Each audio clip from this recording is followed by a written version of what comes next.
Things move on this planet. Things are not still. Everything is turning.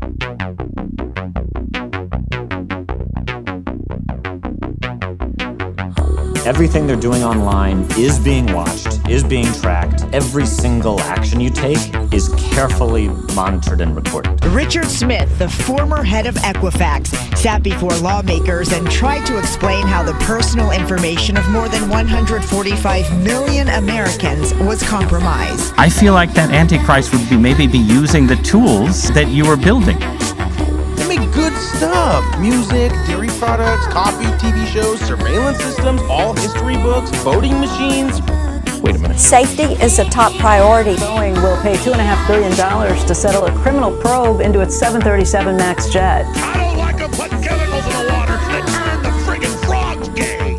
I believe nicotine is not addictive yet. The President of the United States is fucking lying! I did not have sexual relations with that woman. Do you support gay marriage? No. Love is love. This is our first Jewish president.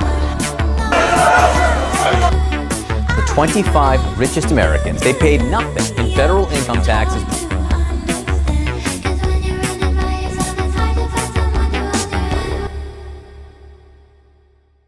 This movement started in 2020 with the rise of political commentary. And remember, at this time there was the pandemic, BLM, and the presidential election. And because there was so much going on at once, people started to look for a source of truth and stability. The source many of them landed on was conservatism. Conservatism was something for people to work towards. I mean, it's literally in the name, to conserve. But over the next 6 years, people started to move further and further to the right. Young people started to turn towards racialism and alt-rightism. Then, in early 2025, this shift was at best exacerbated by, and at worst, caused by young political live streamers. These streamers brought an anti-institutionalist, alt-right perspective to American conservatism. A lot of young people latched onto this idea, and because of that, we now have a growingly large sect of young Americans who believe very, very strongly in religion, conservatism, and anti-globalism. Then, when the Epstein files were released in 2026, all hell broke loose. We realized when they were released that they were far, far worse than anybody had thought. The scale was so large that the idea of isolated cases stopped making sense. And apart from what these people actually allegedly did,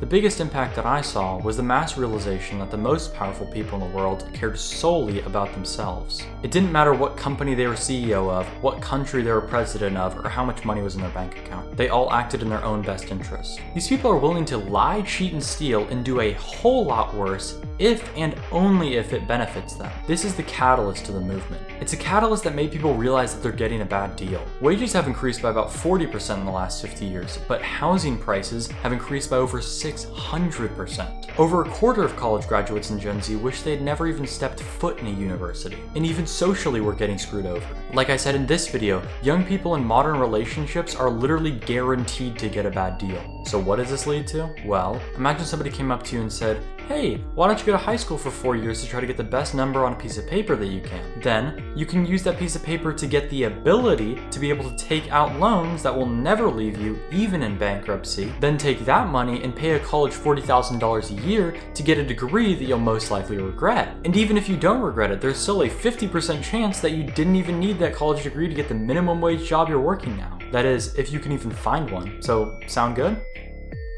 Yeah, that's what I thought. So instead, Gen Z is not going to college, they're not working, they're not dating, and they're certainly not having kids. The issue is that these factors compound together, and when coupled with the far-right ideology and distrust of authority I talked about earlier, you end up with the most socially isolated, most unemployed, and least happy generation in American history. Some of you may be wondering if there's a way to avoid this future, and for that, I'll just leave you with this. In the end, the question isn't about the lies that you were told or what some 16-year-old on the internet thinks. The question is, what do you do whenever you realize that the story that you were told isn't real? Do you look for a new one or try to write your own? Unfortunately, I can't make that choice for you. If you watched this far into the video, thank you. If you want to subscribe, you can. Thank you for watching.